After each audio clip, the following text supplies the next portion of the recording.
So now we are moving forward to the keynote speaker 7, who is a very prominent speaker within us, Prof. Naceur BELGACEM. He is going to talk about more on the journal topics, on the lignocellulosic, on that the topic. His topic is recent advances on the surface functionalization of lignocellulosic fundamentals, technique of characterization, and concrete example. I just want to give the brief info about him.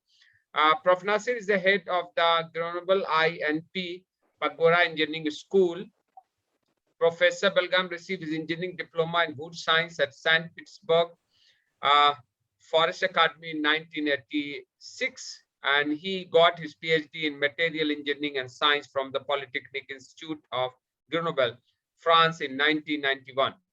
He was then awarded a fellowship from the National Research Council of Canada to carry out a postdoctoral training for 2 years in Polytechnic Schools of Montreal, Canada, as a researcher in the field of surface and interface phenomena in cellulose-based composite materials. On his return, he worked in the R&D department in the industry for 5 years before moving to the University of Beira Interior in Portugal, where he spent 3 years from 1997 to 2000 as an associate professor. Then later on, Dr. BELGACEM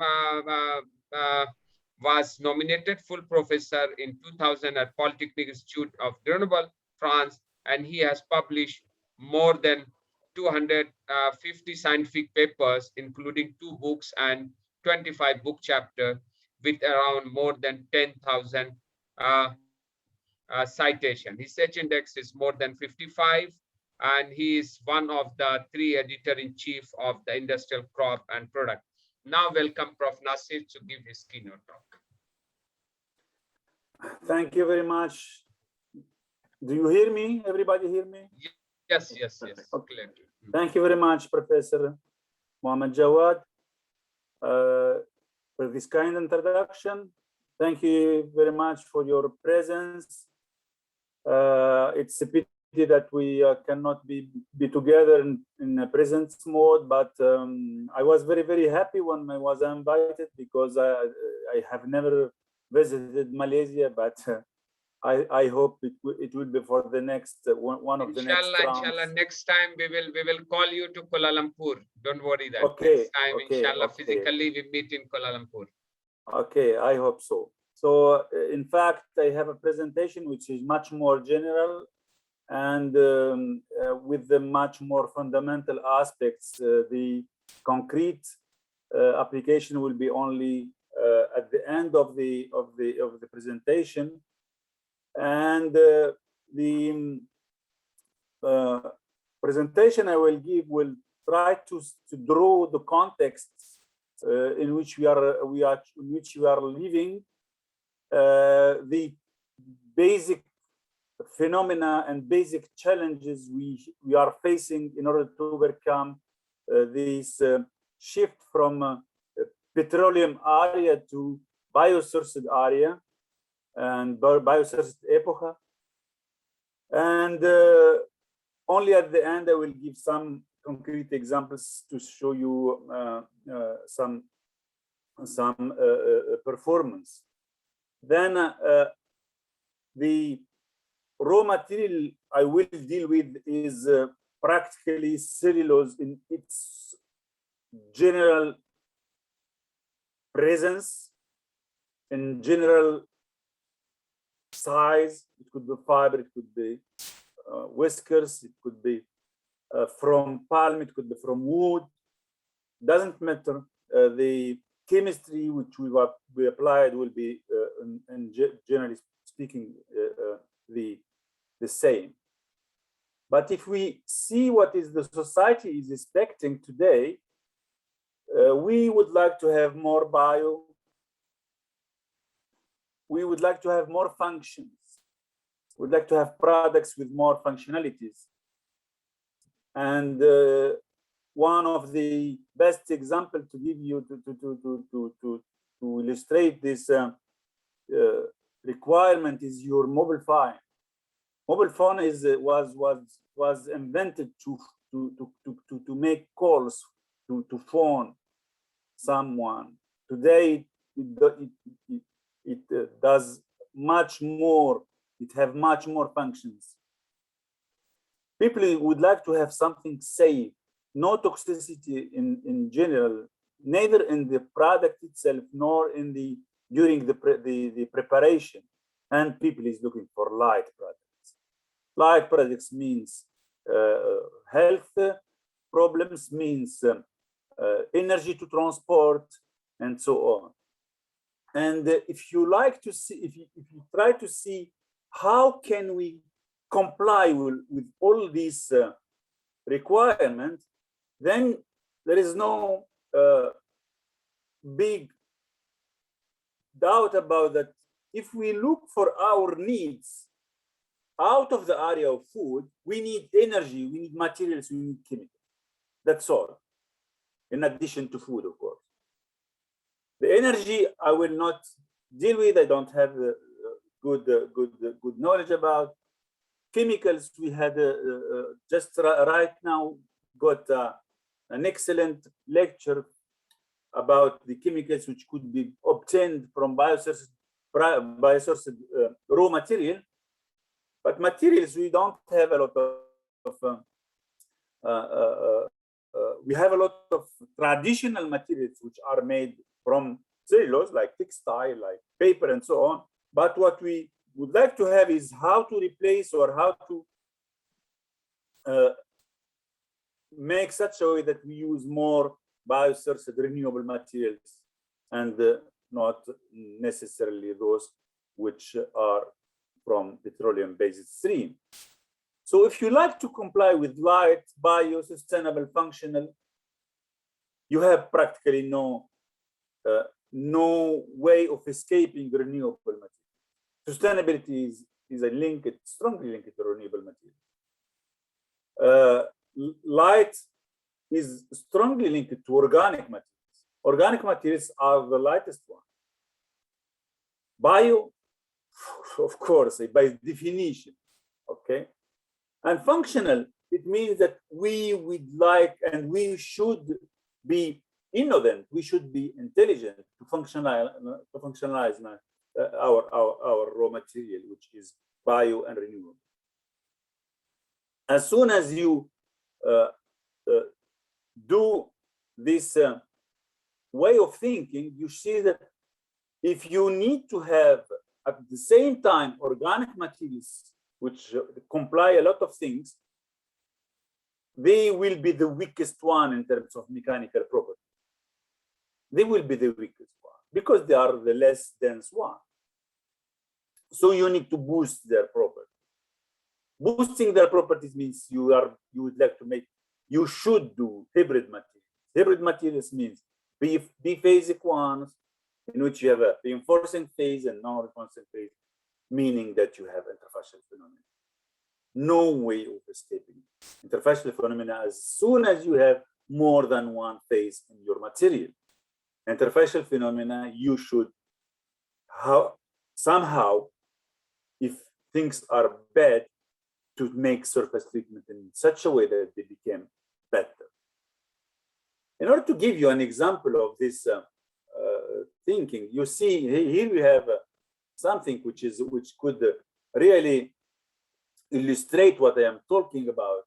If you are making a composites in which you have a reinforcing phase, which is this phase, and a matrix which is all around, then if between the matrix and the reinforcing phase there is no good interface, like this in here, in this case it is good, okay? If you don't have,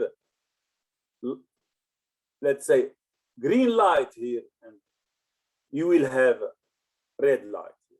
And if you have this red light, your composite will be bad. It is even better not to proceed with, because your composite will be weak, because there is no transfer of the charge from the matrix to the reinforcing fibers. Moreover, you have a space in which you have a storage of water, microbia, and so on. Very, very bad. So you should really be able to make this surface treatments in order to improve interfacial strength. As soon as you deal with the surface, you will have some questions, very, very fundamental. First, we would like to make stronger interface, but we would like at the same time to keep the fiber integrity, because the mechanics is guaranteed by this phase. Okay, so you need to have something which calls upon the use of heterogeneous chemistry, such a way that you just modify the surface, not more. If not, you will just destroy the crystallinity and the strength of your fiber. If you look for what does it mean a surface, if you try to see what does it mean a surface, by definition, the surface is the number of layers from 1 to n, at which when you come to layer number n, you have no more influence of layer n to compare with the surface. And if you come back to very, very basic consideration of Colombian interactions, the interaction between molecular layers is governed by the distance between them. So it's an inverse proportional to the distance, and in a given pore, which depends on the nature of interactions. If they are purely van der Waals, dispersive, or if they are ionic, permanently polar, metallics, and so on. And if you go a little bit in this sense and you see how it works, you will see that really, if you have a charge to charge or metal to metal, the power is only 2. But if you have, in the case, for example, purely dispersive materials like polyethylene, so between layer 1 and layer 2, the interactions is weakened by 12, by distance over 12. So there is only few molecular layers which have a real influence at the surface. A surface is about 1 nanometer, not more. At the same time, very few techniques are able to see only 1 nanometer. Generally speaking, you have a lot of the depth of penetration of the signals or electromagnetic bands and so on is much more than 1 nanometer. Moreover, the surface, as you will see, is practically always contaminated, because the layers which are seated at the surface are under tension, and they have only one wish: to minimize their surface tension, such a way that they will try to take benefits from Brownian movements in order to contamine themselves.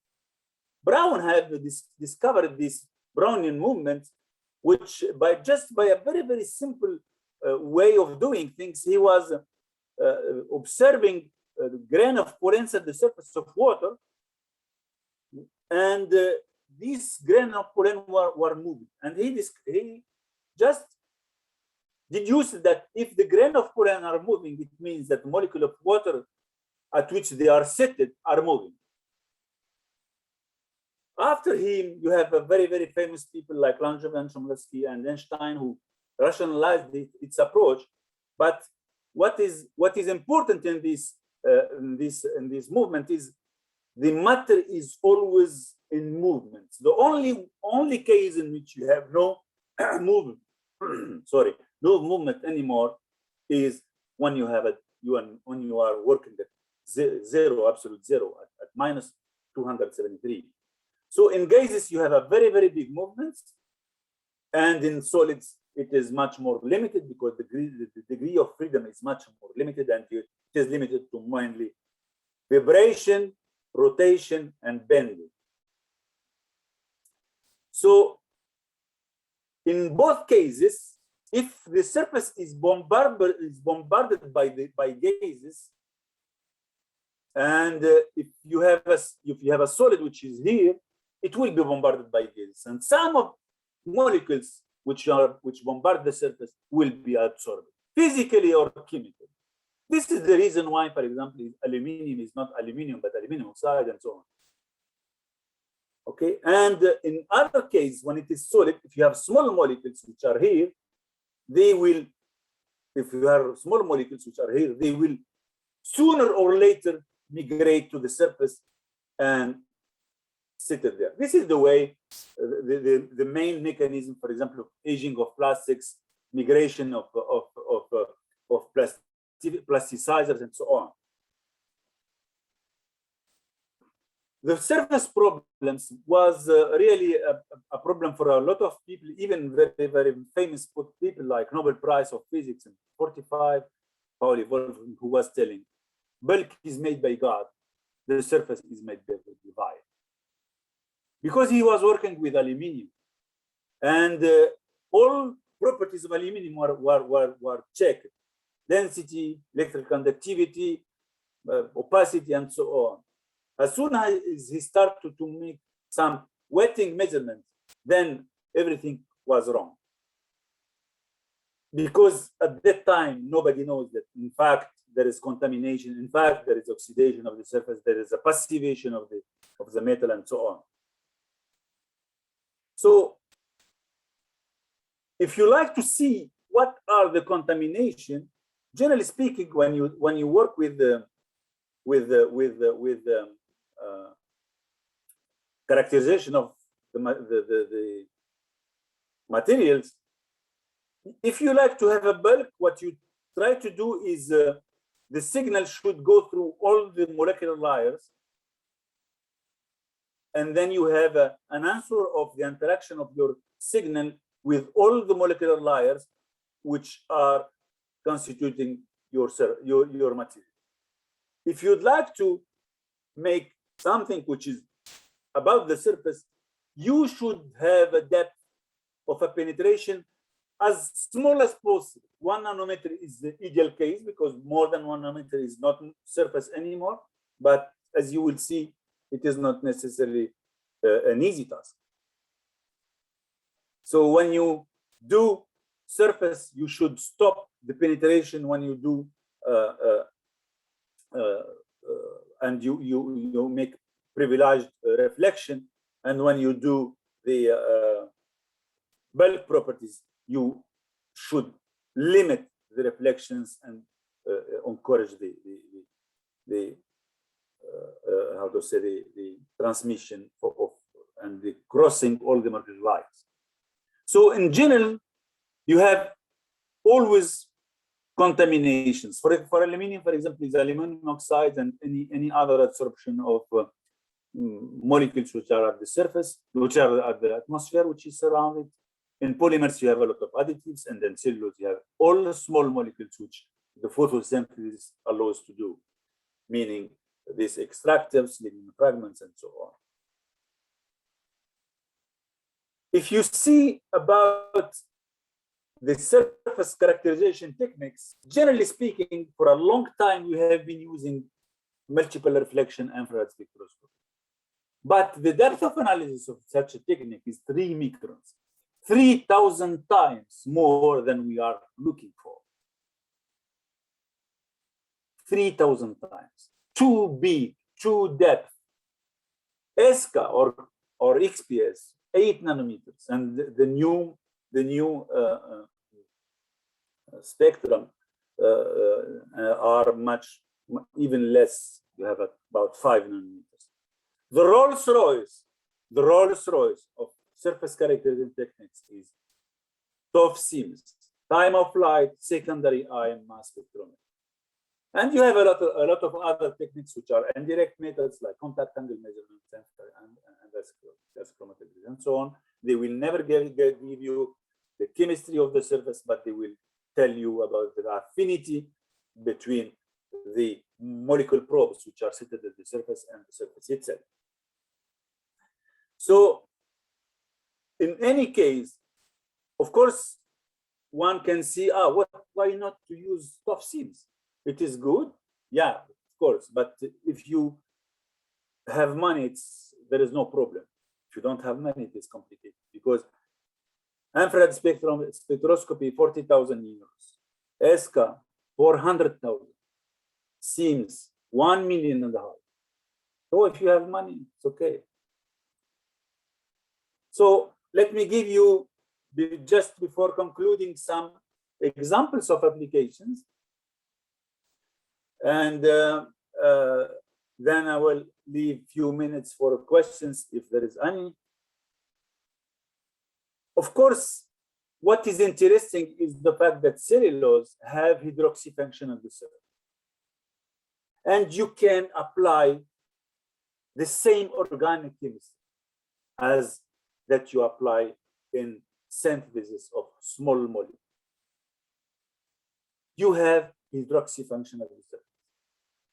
So you can mix etherification, esterification, urethane formation, silylation, and so on.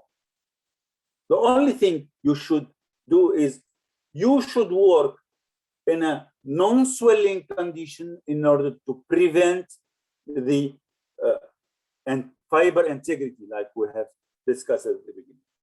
The only thing you should do is you should be patient, because heterogeneous chemistry is goes always in a lower rate, kinetic rate, than homogeneous one. But if you do so, if you are able to do, you can make grafting from, make grafting onto, you can graft single molecules, you can graft bigger molecules, you can graft antimicrobial, you can graft any. The only limitation is our imagination.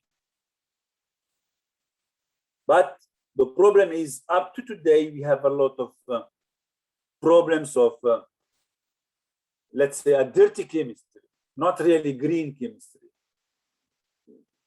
Toxic solvents, we have some thermal stabilities which are under questions. We have low yields. So the work is much more in finding new processes, new green processes of modifying this marvelous macromolecule. So you have, of course, we can go a little bit in details, but it is not really the purpose in this instance. But you see, you can make a lot of epoxidations and so on at the surface, and you can limit it at the surface. You can prevent the crystalline area of cellulose. Okay, so you can even first obtain cellulose at the high crystalline, like nano fibers or nano whiskers, and then modify them. So the first example I will give is for when you try to prepare super hydrophobic surfaces. Generally speaking, you should combine micro roughness and repellent chemistry, water repellent chemistry. Water repellent chemistry is known to be achieved by aliphatic chain, by perfluorinated sequences, silent coupling agents, and so on. The topography or the nano roughness is much more complicated, but you have a lot of very nice model compounds work, which was made by people in order to create nano roughness at the surface with quite good shapes, very, very tight, something much bigger, and something which combine both. And you see, with physical chemistry, you will never get lower than 120 degrees as a contact angle of a droplet of water at the surface of Teflon, for example. Teflon is the world champions in the hydrophobic character. It gives you about 120. If you combine nano roughness with this chemistry, you see you are reaching 170 degrees. It's extremely hard. It's practically, the contact angle is practically, the droplet doesn't like, you see, the droplet doesn't like to sit here. When you go out with your searing, the adhesion between the searing, the needle of the searing and the water is higher than that of the droplet of water with the surface. Very nice study. In our case, we try to proceed with these techniques. We make vapor modification with silane, and we get something which about 140 degrees, which is quite good for cellulose. And we try to make some nano roughness, micro roughness, and we try to see what's happened. Of course, we have just reduced drastically. We have reduced the I'm looking for the drastically. We have reduced the polar component of the surface energy. You see, with the surface energy of cellulose, which is about 60, 34 of dispersive and 24 of polar, we are getting something which is practically even lower than Teflon one, something about 12 millijoule per meter square. High performance superhydrophobic surface for cellulose, at least, because the study I was commenting just before is a model study. We have also made some coating and some modification of the surface by microbial, let's say. I will come back just, but in order to make active packaging, and we try to see how the release of these antimicrobial molecules is occurs as a function of time. It's kinetic of release, and we try to make even products in which we have tried to pack fastly putrefaction products like a liver of pork liver, and we try to make in different classical cardboard, polyethylene coated cardboard, which is industrially used, and we have make some intelligent grafting of cellulose with cyclodextrin, which release with time antimicrobial molecules. And you see that the shelf life of these products, which are easy to undergo petrifications, is extended. It is quite promising for food packaging industry. The other one is we try to make active packaging in the sense of by contact, not by release, but by contact. We just try to see how can we solve nosocomial diseases in hospitals. Nosocomial diseases in hospitals are mainly occurs mainly because of people is transporting the microbia in his hand, and when they open some box to take a searing or something like that, they can contaminate for the next user the box. So we grafted penicillin on the surface of the box. We grafted penicillin. Of course, we try to see how penicillin works. We try to see if the grafting occurs. Everything was okay, and we tried to see the mechanism then of how this penicillin acts, and it had been shown that this works quite efficiently. Chemical grafting in this case is mandatory, because if you don't graft penicillin, people will when it will touch the box, the penicillin will be transferred from the box to its body, to its hands. And then you will have, for people who is working every day there, the antibiotic will never work with him after 3-4 months of because there you will have a accumulation of antibiotics in their body. So the chemical grafting is a key issue. We have even make some 100,000 of packages in order to test them in hospitals. The products was called SafeBox, and it was in the frame of European projects with this lady Sima from India. So the conclusion, I would say that cellulose surface could be modified by a large number of functions. There is no problem.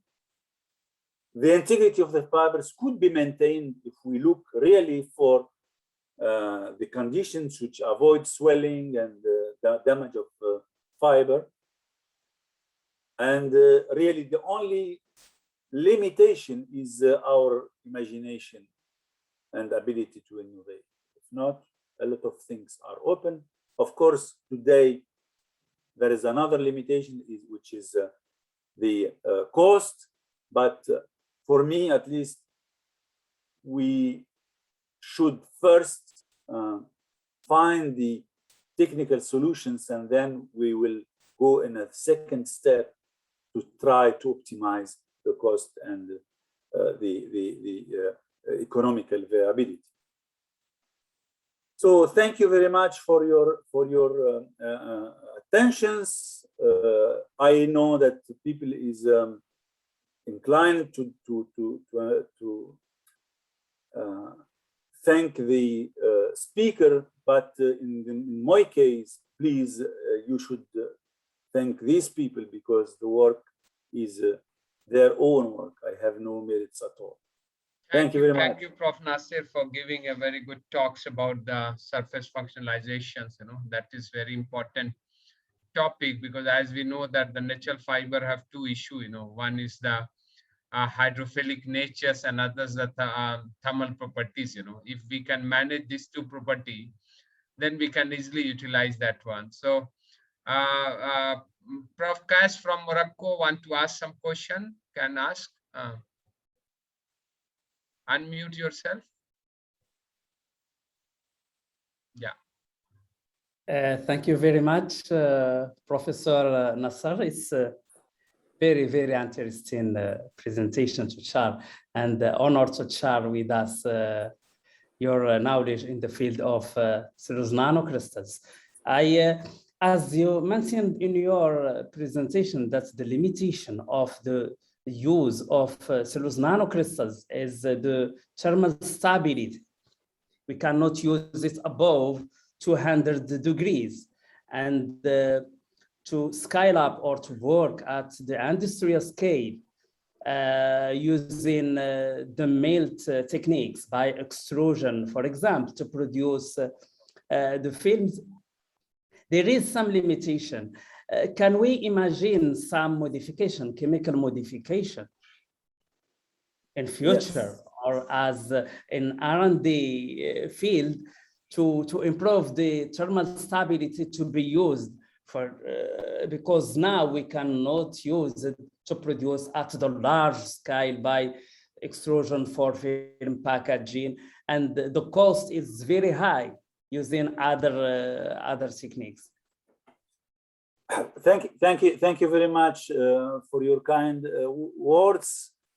Concerning your questions, the answer is yes. In fact, if you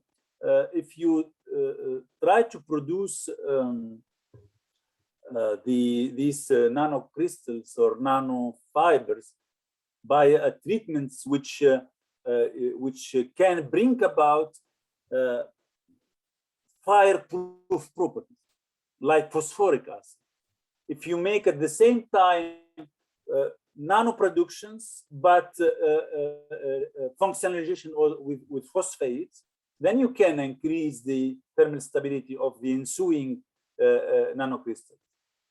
The problem is, of course, it is much more, much less expensive when you produce with sulfuric acid, if you can, rather than with phosphoric one. But if you look to have, if you'd like to have fireproof nanocrystals, so at least fireproof, improve it, or highly thermally stable, then you should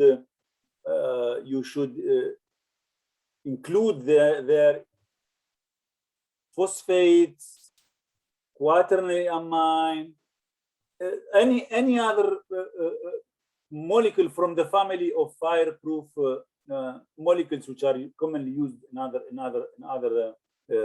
parallel indices. Thank you, Prof. Naceur. And there is a one or two question. One is to related to what's the new green route for modification of cellulose from the Dr. Ramzi. And another question is that one, how to avoid the contaminations, while we are doing treatments and all these things. Avoiding contamination, you have no way. The only way is what is happening in microelectronics when they store their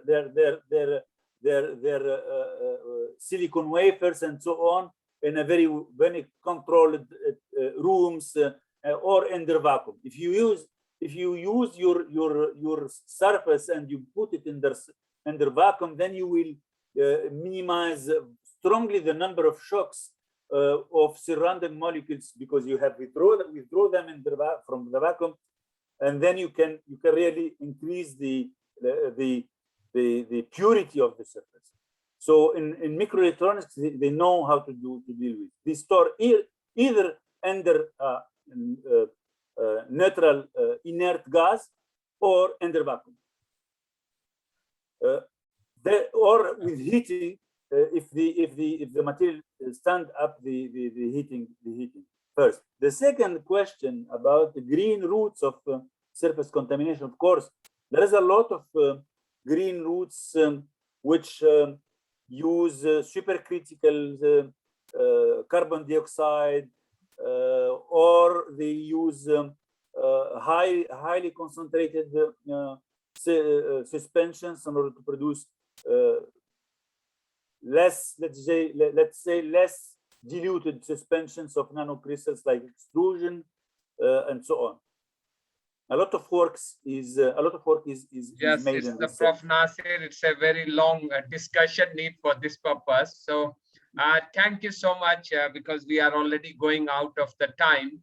So on behalf of the organizing committee of BIPALMA 2021, I'm highly thankful to Prof. Naceur for coming to the BIPALMA 2021 and sharing your ideas on your expertise and research on all these things, and hope that it will going to long way about this type of research. And we hope that you will, again, we can meet and get more overview about your research and all these things. So thank you so much.